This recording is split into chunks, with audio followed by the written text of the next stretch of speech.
اكثر قصه متحمس ليها هي هذه. اليوم غنهضروا على اعز لاعب عندي اللي هو بيدري غونزاليز.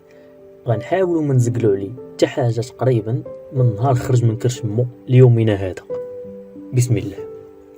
بالنسبه اللي كيعرفوا سطحيا، بيدري اسم مستعار، سميتو الحقيقيه بيدرو غونزاليز لوبيز، تزاد في 25 نوفمبر 2002 في بلده صغيره في اسبانيا سميتها تيغيستي في جزيره تينيريف. بيدري هو واحد من جوج ولاد الوالديه اللي من وجههم كيبانوا في الخمسينيات من عمرهم، ولا جيتو تشوفوا الصوره غتلقاو كيشبه لمو.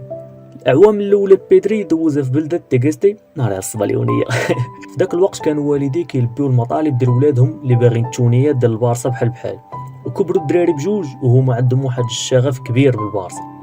صاحبنا كبر في أسرة عندها أسلوب حياة كيركز على الحب ديال البارسا، وخير دليل هو جده اللي أسس نادي مشجعي البارسا في مسقط رأسهم تيغيستي. النشأة ديالو في عائلة من الطبقة الوسطى ما حرماتوش من تجربة ثقافة الرياضة. كانت دارو مهتمة بالبارسا لدرجة الطباس اللي كياكلوا فيهم النقش ديال البارسا، وهذا الشيء يقد يبان لكم مبالغ فيه، ولكن راه دوك الناس كيموتوا على البارسا.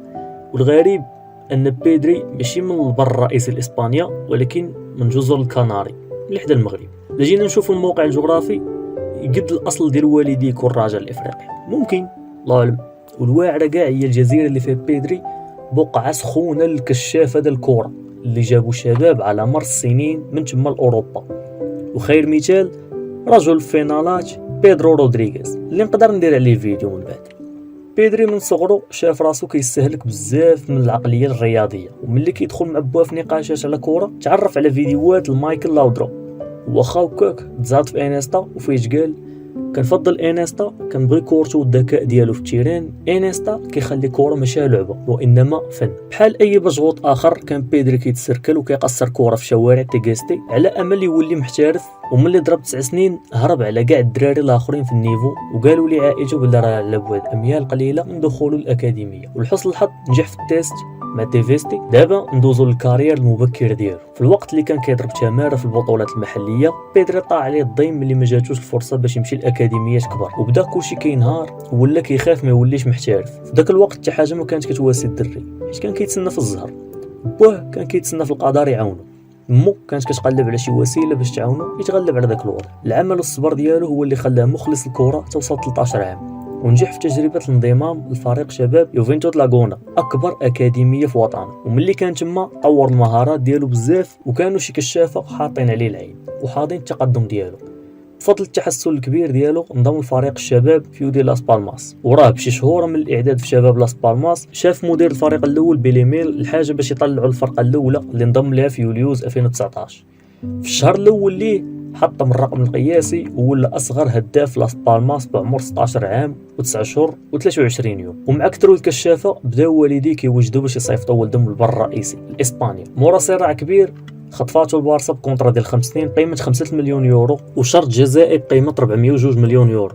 ملي كيتشهر الواحد ضروري ما يدور به التيتيز. والديه كينصحوه باش يركز على حياته المهنيه اكثر ما يركز على حاجه اخرى. نزيدو ندخلوا ليه في سوق راسو ونهضروا شويه على حياته الشخصيه. اكثر اللعابه مجرد ما كيوصلوا لنيفو معين من النجاح كتوقع منهم يتبدلوا، حيت العاقه موجوده والاهتمام موجود، سهل انهم يتصيدوا. اولا وقبل كل شيء صاحبي بيدري من اللعابه اللي كيعيشوا حياه متواضعه، وتا الشخصيه ديالو خونا ما عندوش مع الطياب بحال خو اللي كيطيب الفاميله. وبعيدا على الماكله بيدري مهتم بزاف باللعب المتنوع، وعنده القدره حتى على الاختلاط بصحابه في كره دغيا. واقرب صديق ليه في البارسا هو ترينكا اللي تا هو ممكن ندير ليه فيديو. الدليل على اسلوب حياه بيدري اللي قلت عليه متواضع، شفناه كاملين جاي الماتش في طاكسي ودير حوايجو في ميكا ديال الدرب. ولكن حاجه واخا متواضع راه جامع العاقه كحله. طوال دوك الصعوبات اللي واجهها في حياته لقى معاه ناس اللي وقفوا معاه، ماشي باش يربحوا ورا ظهره ولكن حيتاش كيبغيو. الوجود العائلي معاه كيخليه ديما فرحان. ودابا غندوزو لعائلته حتى هي نفصلوا فيها ونشوفوا كل واحد باش نافع. ونبداو ببواه. سولتي راسك شي مره شكون هذا اللي واقف ورا الشجاعه اللي عند بيدري اللي ما كتزعزعش والحاجه اللي ما كتخليش يستسلم؟ كيسعدنا نقولوا لك بلي با هو المسؤول على التصميم المستمر على التفوق وسط التحديات وعقبات الحياه. وبفضل باه اكتسب الدري الاهتمام بالبارسا من نهار تزاد. شكرا يا عمي باش بيدري. ندوزو لمو. والمثير هو ان مو من المحبين ديال الكره اللي كيسيبورتيو البارسا بحال بقيه الاسره، وخلاها الاهتمام العميق ديالها بالكره تعرف افضل طريقه لدعم ولدها في الكارير ديالو. اوقات الصراع ديما كتدخل باش تعطيه المشوره، اما بالنسبه لخوتو فللتوضيح ما عندوش اختو، عنده اخوه، وهادشي ما كيعنيش ان بيدري هو اللي خاصو يغسل الطباصل، ولكن في الواقع خوه كيلعب الدور ديال اختو في الكوزينه.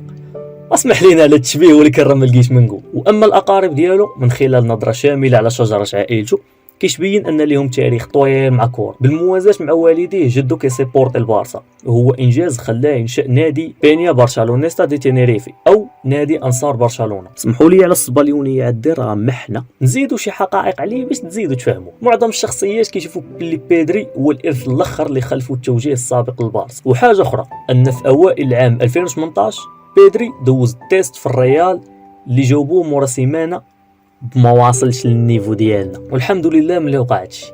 مورا تحسن كبير في العام الثاني ناضت الريال كطلب باش يسيني فيها باش تحاكم على البارسا، وبالطبع بيدري رفض وقال لهم لا. ومن المفارقات ان بيدري شكر الريال حيت ما سيناوش معاه، حيت سينا مع نادي احلام. مالا دراما زوينه عزيزي المشاهد. تصنيفات ديال فيفا لي واخا باقي صغير خلاته يتفوق على بزاف ديال اللعابه في اسبانيا. ملي تزاد سماوه والدي بيدرو وهو اسم غاليسي بيتر. هادشي كيعني باللي تزاد وكبر في عائله مسيحيه، ولكن مازال ما عرفت النيفو ديال الممارسه ديالو للديانه المسيحيه. مورا ستوري كنشوفوا باللي بيدرو ضرب تماره باش يوصل للحلم ديالو، وغيبقى ديما كيتفكر اللحظات اللي كان كيمشي فيها مع بوه في الطاكسي باش يدريني، وكاع داكشي اللي دوز توصل للبارسا. وفي الاخر شكرا حيت كملتي الفيديو، ولا بانت لك شي معلومه غلطت فيها صححها في كومونتير. ما الكومونتيرات علاش مديورين. نتشافوا في الفيديو الجاي. تهلاو.